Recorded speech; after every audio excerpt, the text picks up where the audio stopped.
यदि भगवान के भक्तों का संग मिल रहा है और भगवान की नाम रूप लीला की चर्चा मिल रही, मानो अब भगवान हम पर प्रसन्न है।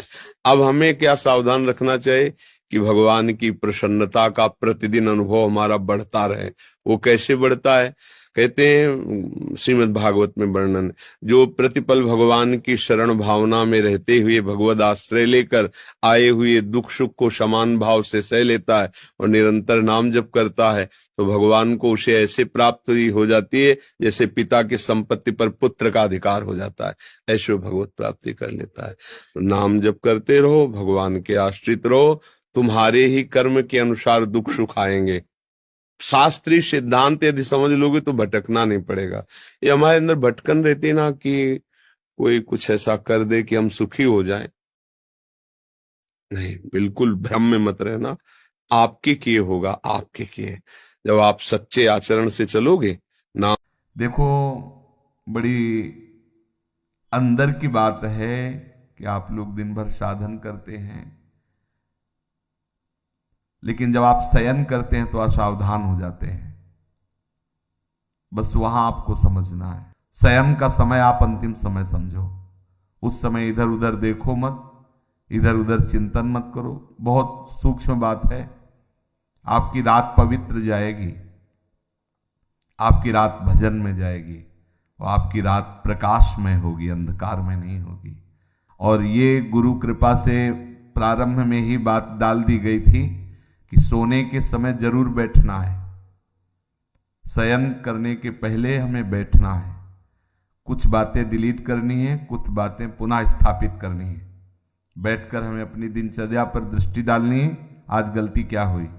ये प्रारंभ में ही गुरुदेव भगवान संन्यास मार्ग में जिन्होंने हमें नैष्ठिक ब्रह्मचर्य का उपदेश किया था, उन्होंने ये बात डाल दी थी कि आपकी दिनचर्या कैसी हुई, आपको रोज जांचना है।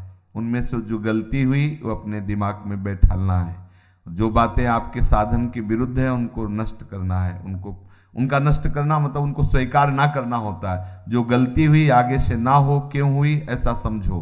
और ये सब करने के बाद एकदम शांत हो जाओ और भगवदाकार, जैसे कोई मरने पे नहीं होता, सारी वृत्तियां समेट लेता है और बस अब शयन हमारा ठीक होना चाहिए।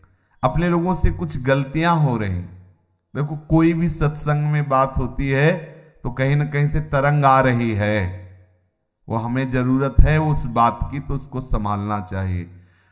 अगर आप एकाग्रता पूर्वक सत्संग सुनेंगे तो आपको कभी प्रश्न नहीं करना पड़ेगा। आज अगर प्रश्न उठ रहा हो तो सुनते रहना, 1-2 दिन में उत्तर आ जाएगा आपके पास। वो तरंग आएगी, वो आपसे वही प्रसंग हटके आ जाएगा, एकदम प्रसंग से हटकर वो बात आ जाएगी। ये तरंग आकर के बुलवा देगी, क्योंकि सर्वांतर्यामी गुरुदेव आपके भी हृदय में ईश्वर भी है, तो वही बुलवा देंगे। कुछ साधक क्या करते हैं, प्रमाद स्थिति करते हैं कि जैसे दिन भर सेवा परिचर्या या जो भी गृहस्थ हो या विरक्त हो, अब रात्रि के समय वो समझते हैं कि अब सोने जाना है, थोड़ी देर मनोरंजन कर लेते हैं। तो मोबाइल है, टीवी है या मानसिक है, वो इधर उधर मन को, और फिर शयन करते हैं। उनकी रात पूरी अंधकारमय काल रात्रि हो जाती है, साधन को नष्ट करने वाली बन जाती है और अशांति। सुबह वो निरुत्साहित उठते हैं, सुबह वो खोए हुए उठते हैं, सुबह वो अपने